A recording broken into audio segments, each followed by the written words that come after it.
یہ نیک لوگ آئیں گے۔ سورت بقرہ میں بھی اور سورت کاف میں بھی جو فرشتوں کو سجدے کا آیا ہوگا، الملائکۃ اسجدوا الا ابلیس، آگے جواب ابلیس کا دیا، اس میں کیا یہ فرشتہ تھا؟ یہ نہیں، یہ فرشتہ نہیں، یہ تو میرے بھائی قرآن پاک نے کہہ دیا نا، کانا من الجن ففسق عن امر ربہ، وہ جنوں میں سے تھا اس لیے اس نے نافرمانی کی۔ فرشتہ تو نافرمانی نہیں کرتا، فرشتے تو جو ان کے بارے میں اللہ تعالیٰ نے دیکھا نا کیسے الفاظ استعمال کیے، قرآن مجید کی خوبیوں کو کیا احاطہ کر سکتا۔ فسجد الملائکۃ کلھم اجمعون، اللہ فرشتوں کی بریت اتنی کی، کیونکہ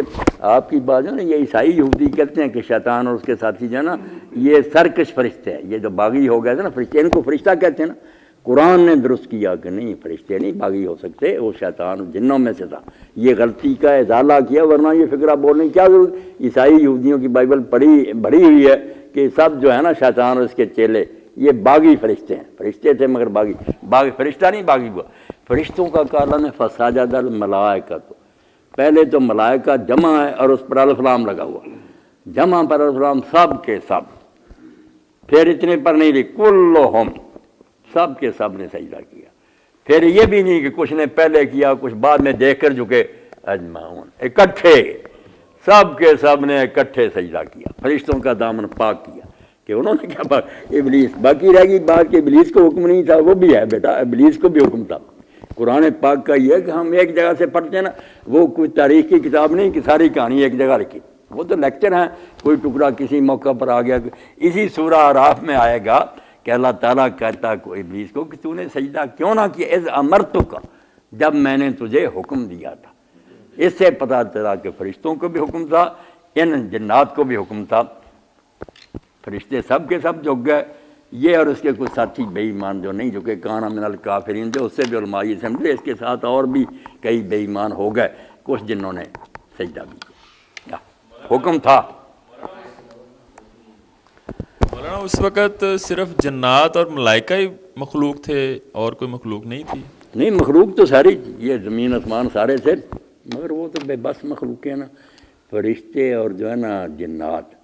یہ بھی اپنی مرضی کر سکتے ہیں، ان میں شعور ہے، عقل ہے، سمجھ ہے، یہ اپنی مرضی کر سکتے ہیں۔ ان دونوں مخلوقوں کو حکم دیا نا، جو حکم کو سمجھتے بھی ہیں اس کی تعمیل بھی کر سکتے ہیں، باقی چیزیں تو پہلے جس کام پر لگائی وہ مجبوراً چل رہی۔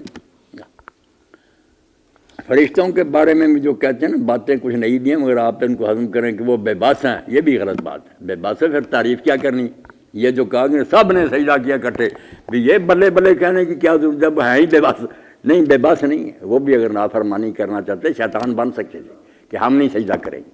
مگر انہوں نے کر دیا، ان کی شاباش ہے کہ وہ سب کے سب جھکے۔ یہ جو کہتے ہیں مجبور ہیں بے بس، غلط بات ہے۔ فرشتوں کی ساری باتیں عباد و مکرمون، وہ بڑے معزز غلام ہیں، لا یسبقون بالقول، کوئی بات اس سے آگے نہیں کرتے، وہم بامرہ یعملون، اس کے حکم پر عمل کرتے ہیں، اللہ تعریفیں کرتا۔ تو تین گروہ سیدھی بات مان لے کہ فرشتے اول نمبر ہیں کہ فوراً حکم مانا، آدمی دوسرے نمبر پر ہے کہ حکم توڑا، دانا کھایا مگر معافی مانگی، توبہ، یہ بھی طریقہ دوسرے نمبر پر آ گیا، مگر اچھا کہ آدم علیہ السلام پھر پہلے سے زیادہ درجہ پا گئے، مگر غلطی ہوگی۔ تیسرا ابلیس، یہ پھر گپ ہے کہ سرے سے حکم ہی نہیں، تینوں اس دن علی حرصل ہو گیا کہ اول نمبر جنہوں نے یکدم سجدہ کیا،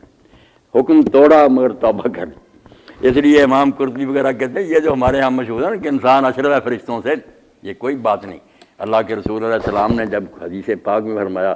کہ اللہ کہتا ہے جو مجھے تنہا یاد کرے میں اسے تنہا یاد کرتا ہوں،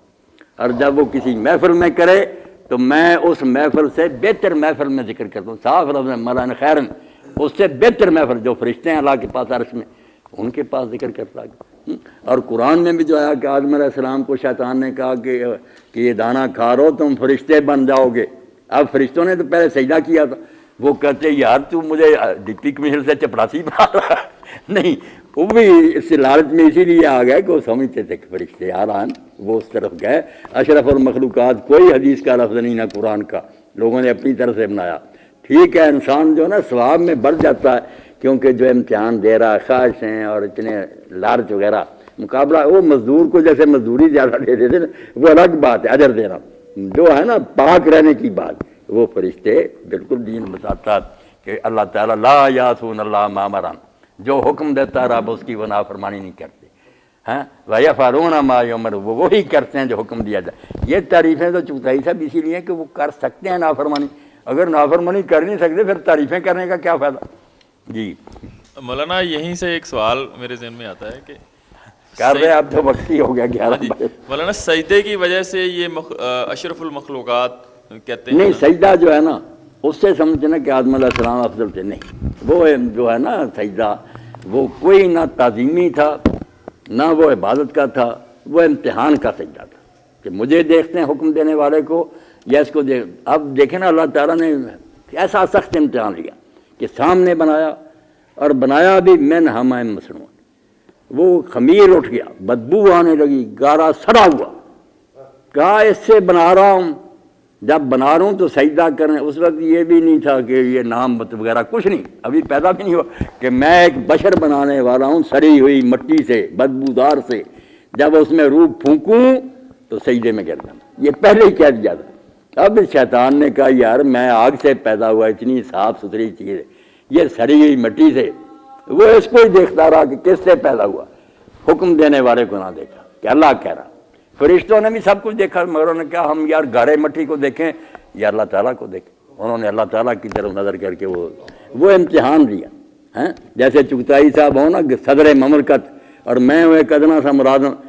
میرے سامنے حکم ہو جائے کہ چغتائی صاحب آپ اس کو سلام کریں، کتنی مشکل بات ہے، مگر اگر یہ مان جائیں کہ اگر قانون یہ کہتا ٹھیک ہے تو شاباش ہے۔ فرشتے جو نا وہ سخت امتحان سے گزر گئے کہ گارے مٹی والے کو انہوں نے سجدہ کر دیا، تعظیمی وغیرہ کوئی نہ تھا، ورنہ آدم علیہ السلام کو کیوں پھر شیطان کہتا کہ کھا لو فرشتے بن دو۔ قرآن پاک پڑھانا چاہیے، قصے کہانیوں کو چھوڑیں آپ۔